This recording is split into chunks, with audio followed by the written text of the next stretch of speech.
Tai pasakojimas apie dvi mažas mergaitės. Apie Almą gimusią didelėme mieste ir Mariją gimusią mažame kaime. Marija svajojo užaugusi tapti kirpėja, o Alma ištekėti už gero vaikino ir turėti didelę šeimą.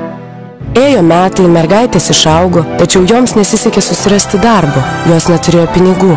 O kaipgi bus su jų svajonėmis ir viltimis?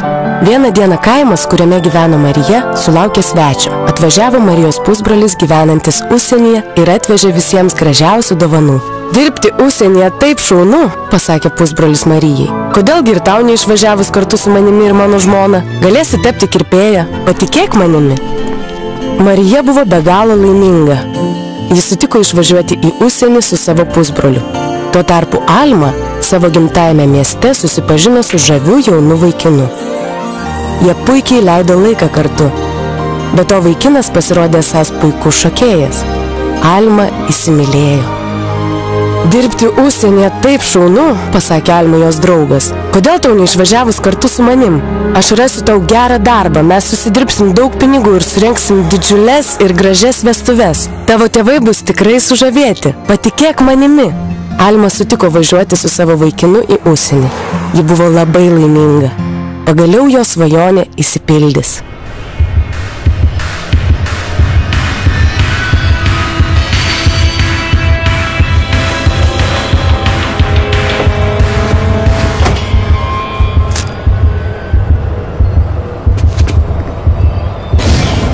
Alma neįtarė, kad jos draugas parduos ją suteneriams. Marija taip pat negalėjo įsivaizduoti, kad jos pusbrolis parduos ją į viešnamį. Mergaitės negalėjo patikėti, kad jas privers užsiimti prostituciją. Viskas, apie ką jos svajojo, buvo geresnis gyvenimas. O dabar Marija vis dar yra priversta užsiimti prostituciją.